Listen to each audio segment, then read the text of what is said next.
नमस्कार, बहुत स्वागत है आपका। मैं हूं आपके साथ सुमित शर्मा। जगदलपुर से बड़ी खबर है, जहां पर ब्लास्ट के मास्टरमाइंड की तस्वीर सामने आई है। अरनपुर घटना के मास्टरमाइंड की तस्वीर सामने आई। जगदीश कोरामी है दक्षिण बस्तर का रहने वाला। डीवीसी कमांडर है जगदीश कोरामी। जगदीश पर 10 लाख का इनाम घोषित है। झीरम हमले में भी जगदीश शामिल था। मोस्ट वांटेड की सूची में हिडमा के बाद दूसरे नंबर पर जगदीश का नाम है। दरबा डिवीजन में हुई सभी घटनाओं में यह शामिल था।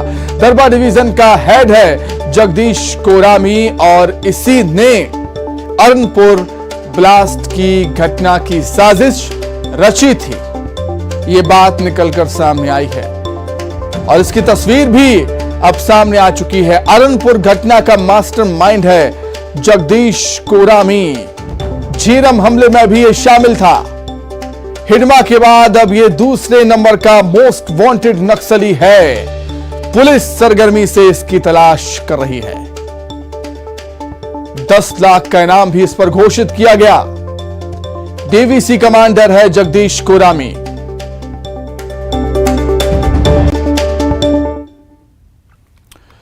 बस्तर में माओवादियों के खिलाफ अब बड़ा ऑपरेशन शुरू हो चुका है। दरबा डिवीजन में सक्रिय माओवादी कमांडर जगदीश सहित अन्य लोगों के खिलाफ बड़ा ऑपरेशन शुरू किया गया।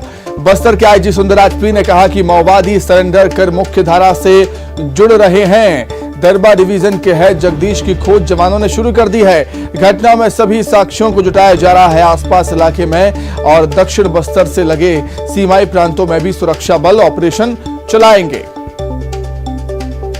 पुलिस रिमांड में लेकर उनका पूछताछ जारी है। जैसा पूर्व में भी मैंने बताए थे, अभी इन्वेस्टिगेशन काफ़ी प्रारंभिक स्तर पर है। अभी जैसा घटनास्थल के फॉरेंसिक टीम द्वारा एविडेंस वगैरह कलेक्ट किए गए थे, उसका घटनास्थल की जो संपूर्ण जो एक सीन ऑफ क्राइम का रिक्रिएट करके उसका जो मेजरमेंट लिया जाना है और किस प्रकार का जो एक्सप्लोसिव मटेरियल यूज़ की गई उसका भी सॉइल सैंपल वगैरह कलेक्ट किए गए थे। अभी जैसा प्रकरण में बेचना आगे बढ़ते जाएगा उसमें फिर हमको और डिटेल मिल सकता हो। साथ साथ आसपास इलाका में भी जो गवाहों का साक्ष्य वगैरह भी लिया जा रहा है और भी टीम्स आसूचा इकट्ठा की जा रही है। तो प्लानिंग यहां पर की जा रही है जगदीश को पकड़ने के लिए। बस्तर में सभी माओवादियों के खिलाफ एक बड़ा ऑपरेशन शुरू कर दिया गया है। दरबा डिवीजन में सक्रिय माओवादी कमांडर जगदीश सहित अन्य नक्सलियों के खिलाफ बड़ा ऑपरेशन शुरू हुआ है। बस्तर के आईजी सुंदरराज पी ने जानकारी दी है कि माओवादी सरेंडर कर मुख्य धारा से जुड़ रहे हैं और दरबा डिवीजन के हेड जगदीश की खोज भी जवानों ने सरगर्मी से शुरू कर दी है। घटना में सभी साक्ष्यों को भी जुटाया जा रहा है। आसपास के इलाके और दक्षिण बस्तर से लगे सीमाई प्रांतों में भी सुरक्षा बल ऑपरेशन चलाएगा और जगदीश तक पहुंचने की कोशिश होगी। उसकी तस्वीर भी सामने आ चुकी है। 10 लाख का इनामी नक्सली हिडमा के बाद दूसरा मोस्ट वांटेड नक्सली जगदीश, जो कि अरनपुर ब्लास्ट का मास्टरमाइंड है। जवान सरगर्मी से इसकी तलाश कर रहे हैं। ऑपरेशन एक बहुत बड़ा ऑपरेशन जगदीश और बाकी माओवादियों के खिलाफ सुरक्षा बलों ने शुरू कर दिया है। जवानों ने शुरू कर दिया है। इलाके की सर्चिंग लगातार जारी। प्लानिंग के जरिए जगदीश को पकड़ने, जगदीश तक पहुंचने की कोशिश की जा रही है बस्तर में।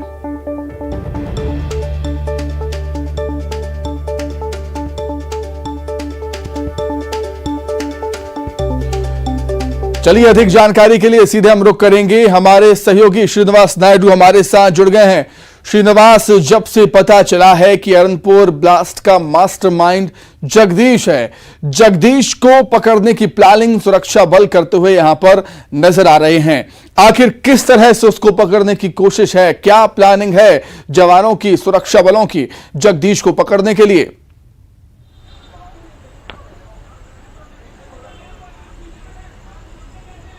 जी बिल्कुल, दंतेवाड़ा ब्लास्ट का जो मास्टरमाइंड है जगदीश की जो नाम सामने आने के बाद सुरक्षा बल अलर्ट हो गई है और जो बस्तर संभाग में तमाम जो सुरक्षा बल है, जो केंद्रीय सुरक्षा बलों को सभी को निर्देश दिया गया है कि जगदीश को मुख्य रूप से टारगेट किया जाए। आज बस्तर आईजी ने भी बताया कि बस्तर में अब ऑपरेशन तेज किए जाएंगे और जो घटना घटी है इसको लेकर जो माओवादी के जितने भी लीडर जो शामिल है सभी को टारगेट किए जाएंगे। साथ ही जो जगदीश है, चूंकि उसका इलाका दक्षिण बस्तर ही है, तो दक्षिण बस्तर के सुकमा, बीजापुर, दंतेवाड़ा, नारायणपुर के सरहदी इलाकों में ये होने की सूचना लगातार सुरक्षा बल को मिल रही है और सुरक्षा बल लगातार अंदरूनी इलाकों में सर्चिंग भी तेज कर दिया है और जल्द ही जगदीश सहित अन्य जो माओवादी है सभी को टारगेट करने के बाद सुरक्षा बल कर रहा है। जी श्रीनिवास, आपका बहुत शुक्रिया जुड़ने के लिए, तमाम बातचीत के लिए आपका बहुत धन्यवाद। आगे बढ़ते हैं। सुकमा से बड़ी खबर, सुरक्षा बलों को बड़ी सफलता मिली।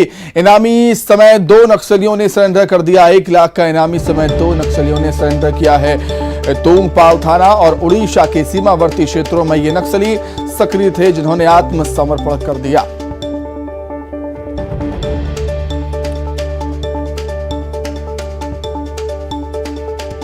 एक तरफ जहां पर बस्तर आईजी सुंदरराज पी कह रहे थे कि लगातार जो नक्सली हैं वो सरेंडर करते हुए मुख्य धारा से जुड़ रहे हैं, वैसा ही कुछ नजर आता है। सुकमा से बड़ी खबर, जहां पर इनामी समय 2 नक्सलियों ने आत्मसमर्पण किया है, सरेंडर किया है। जशपुर से बड़ी खबर, जहां पर बहुचर्चित रुचिका भारद्वाज हत्याकांड में आरोपी को सजा मिली है। आरोपी अमित कुर्रे को उम्र कैद की सजा सुनाई गई। अपर सत्र न्यायालय पत्थलगांव ने सजा सुनाई है। जून 2020 में 3 साल की मासूम की बेरहमी से हत्या हुई थी। घटना के 1 साल बाद रुचिका का कंकाल मिला था। अब आरोपी को सजा भी मिली है उम्र कैद की। अमित कुर्रे को उम्र कैद की सजा सुनाई है अदालत ने।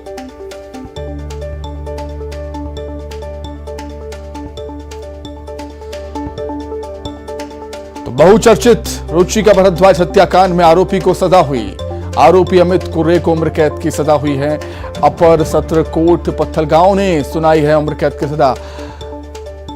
जून 2020 में 3 साल की मासूम की बेरहमी से हत्या हो गई थी। घटना के 1 साल बाद रुचिका का कंकाल मिला था और उसके बाद आरोपी को गिरफ्तार भी कर दिया गया था और आरोपी को अब सजा सुनाई है कोर्ट ने। अमित कुर्रे को उम्र कैद की सजा सुनाई।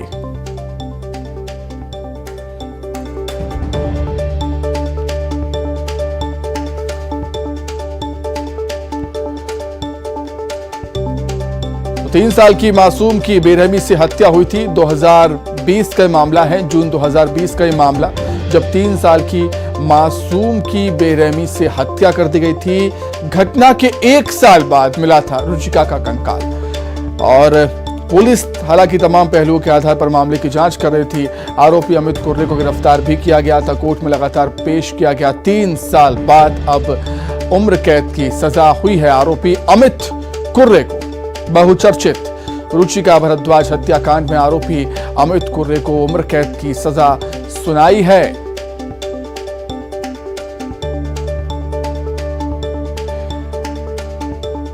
अपर सत्र न्यायालय पत्थलगांव ने उम्र कैद की सजा सुनाई है आरोपी अमित कुर्रे को। जून 2020 का मामला, जब 3 साल की मासूम की बेरहमी से हत्या कर दी गई थी। 1 साल बाद, घटना के 1 साल बाद रुचिका का कंकाल मिला था। बहुचर्चित हत्याकांड, रुचिका भारद्वाज हत्याकांड में आरोपी को सजा सुना दी गई है अदालत की तरफ से। आरोपी अमित कुर्रे को उम्र कैद की सजा हुई है। अपर सत्र न्यायालय पत्थलगांव ने उम्र कैद की सजा सुनाई है अमित कुर्रे को। जून 2020 का यह मामला था, जब 3 साल की मासूम की बड़ी ही बेरहमी से हत्या कर दी गई थी और घटना के 1 साल बाद रुचिका का कंकाल मिला था पुलिस को। हालांकि आरोपी अमित कुर्रे को पुलिस ने गिरफ्तार कर दिया था। कोर्ट में सुनवाई होती रही। 3 साल बाद अब सजा सुनाई गई है। आगे बढ़ते, रायपुर से बड़ी खबर, अनियमित कर्मचारियों का बड़ा प्रदर्शन देखने को मिला। मजदूर दिवस के दिन कर्मचारियों का बड़ा प्रदर्शन, नियमितीकरण सहित 7 सूत्री मांगों को लेकर पदयात्रा करेंगे। अनियमित कर्मचारी, गंगा जल पदयात्रा और धिक्कार रैली निकालेंगे कर्मचारी। मुख्यमंत्री निवास घेरने की कोशिश भी उनकी होगी। कई विभागों के कर्मचारी प्रदर्शन में शामिल होंगे।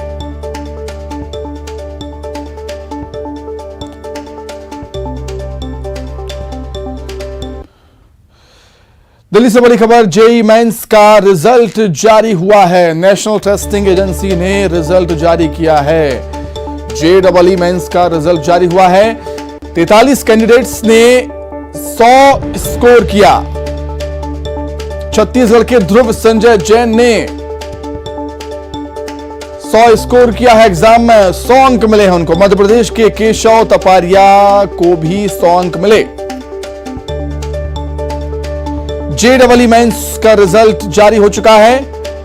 मध्य प्रदेश और छत्तीसगढ़ के छात्र ने 100 अंक हासिल किए हैं। 43 कैंडिडेट्स ऐसे हैं जिन्होंने 100 अंक हासिल किए हैं। छत्तीसगढ़ के ध्रुव संजय जैन उसमें शामिल हैं। वहीं मध्य प्रदेश के केशव तपारिया भी शामिल हैं इन 43 छात्रों में जिन्होंने 100 अंक हासिल किए।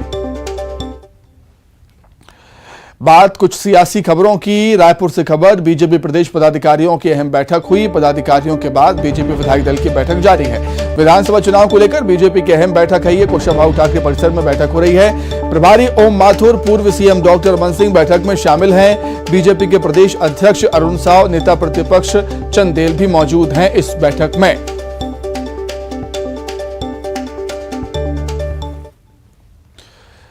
विधानसभा चुनाव को लेकर बिलासपुर में कांग्रेस की संभाग स्तरीय बैठक हुई। बैठक शहर के एक होटल में हुई। बैठक में कांग्रेस प्रदेश अध्यक्ष मोहन मरकाम, प्रदेश सह प्रभारी चंदन यादव, राजस्व मंत्री जय सिंह सहित सभी जिलाध्यक्ष, ब्लॉक अध्यक्ष और बड़ी संख्या में कार्यकर्ता मौजूद रहे। विधानसभा अध्यक्ष डॉक्टर चरणदास महंत ने भी बैठक में शिरकत की। बंद कमरे में पदाधिकारियों की बैठक हुई और आगामी विधानसभा चुनाव को लेकर मंथन हुआ विस्तार से। कांग्रेस कार्यकर्ताओं को संगठन मजबूत करने के टिप्स भी दिए गए। आने वाले 8 से 10 दिनों में बस्तर और सरगुजा संभाग की बैठक होनी है।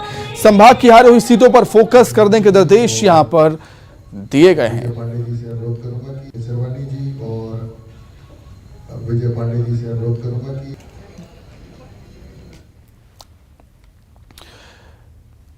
रायपुर में फ्रांस की विश्व प्रसिद्ध सोरबोन यूनिवर्सिटी ने सीएम भूपेश बघेल को मानद उपाधि से नवाजा। छत्तीसगढ़ की ग्रामीण अर्थव्यवस्था को सीमित और स्थानीय संसाधनों की उपयोगिता के साथ आगे बढ़ाने की विशिष्ट पहल के लिए उन्हें डॉक्टरेट की उपाधि से नवाजा गया है। इस मौके पर मुख्यमंत्री का पूरा परिवार मौजूद रहा। कार्यक्रम को संबोधित करते हुए सीएम बघेल ने कहा कि फ्रांस की प्रतिष्ठित सोरबोन यूनिवर्सिटी ने छत्तीसगढ़ शासन के विकास कार्यक्रमों को सराहा है और मुझे आज डॉक्टरेट की मानद उपाधि से नवाजा है। इसके लिए उनका बहुत बहुत धन्यवाद। जब काम करना शुरू किया तो बस ये चाह थी कि अच्छा काम करते रहना है और काम करते गए, रास्ता निकलता गया, ये कहा सीएम भूपेश बघेल ने। किसान हैं, मजदूर हैं, आदिवासी हैं और साथ में हमारे जो जनप्रतिनिधि हैं और हमारे अधिकारीगण जिन्होंने इस काम को एक मुकाम तक पहुंचाया है, ये उनका सब सम्मान है, पूरे छत्तीसगढ़ का सम्मान है। तो एक हफ्ते में सीएम भूपेश बघेल को 2 मानद उपाधियां मिली हैं। जैसा कि आज फ्रांस की प्रतिष्ठित सोरबोन यूनिवर्सिटी ने मानद उपाधि सीएम भूपेश बघेल को दी। वहीं 24 अप्रैल को हेमचंद यादव विश्वविद्यालय दुर्ग ने भी मानद उपाधि सीएम भूपेश बघेल को दी थी। 2 तस्वीरें आप देख सकते हैं, एक तस्वीर 24 अप्रैल की और एक तस्वीर है आज की 29 अप्रैल। इसरो के पूर्व वैज्ञानिक डॉक्टर टी.एन. सुरेश ने सीएम भूपेश बघेल की तारीफ करते हुए उन्हें साइंटिफिक चीफ मिनिस्टर बताया। उन्होंने कहा कि सीएम बघेल केवल चीफ मिनिस्टर नहीं हैं बल्कि साइंटिफिक चीफ मिनिस्टर हैं। उनका संबोधन हमको प्रेरित करता है। अपने परिवेश की सही समझ और वैज्ञानिक चेतना से हम बहुत आगे बढ़ सकते हैं। पॉलिटिकल आदमी होगा, like that everything. You are not just chief minister, you are a scientific chief minister. May I request all of you stand up and give a standing ovation to him. इतना खुश हो गया, इतना खुश हो गया.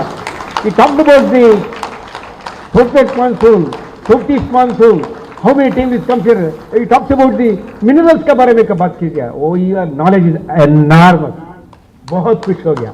And then the recycling. What we talk about this sustainable, he is already doing. हम सब लोग सही डालता है, बात करता है. He is already implementing. बहुत खुश हो गया. I'm extremely happy. PM Modi के मन की बात के 100वें एपिसोड का कल प्रसारण होना है। लोग इस ऐतिहासिक एपिसोड को सुन सकें, इसके लिए बीजेपी ने पूरी तैयारी की है। पार्टी के प्रदेश अध्यक्ष अरुण साव ने बताया है कि प्रदेश में 10,000 स्थानों पर 10 लाख से ज्यादा लोग मन की बात सुनेंगे। इस कार्यक्रम में पार्टी ने समाज के विशिष्ट लोगों को भी आमंत्रित किया है। इस मौके पर इनका सम्मान भी किया जाएगा।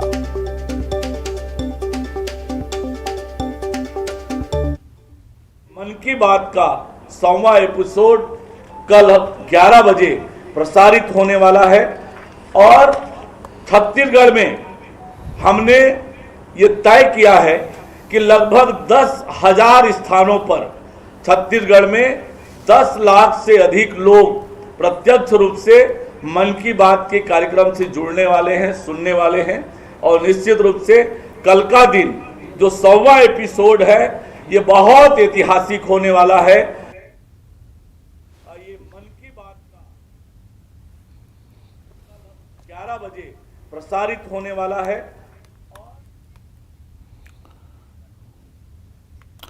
अब दिखाते हैं खबर दुर्ग से, जहां एक सांड अचानक दुकान में घुस गया। जिस वक्त सांड दुकान में घुसा, दुकानदार अंदर ही मौजूद था। गनीमत रही कि वो सांड की चपेट में आने से बच गया। ये पूरी घटना दुकान में लगे सीसीटीवी कैमरे में कैद हुई है। स्क्रीन पर चल रहे फुटेज को देखिए। पलक झपकती है और सांड काउंटर को फांदकर एक झटके में दुकान के अंदर दाखिल हो जाता है। हालांकि इसके बाद सांड काफी असहज महसूस करता है। इधर दुकानदार दुकान के ही एक कोने में दुबका रहता है डर के मारे।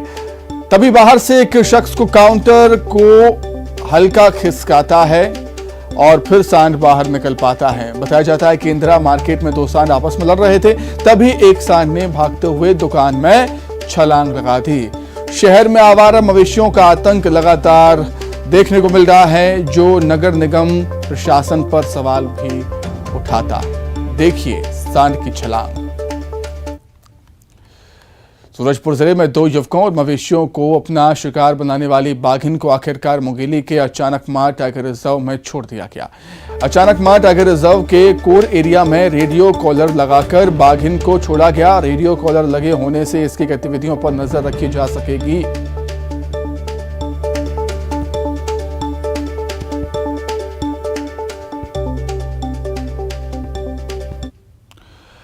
आइए अब देखेंगे 25 सेकंड में खबरें।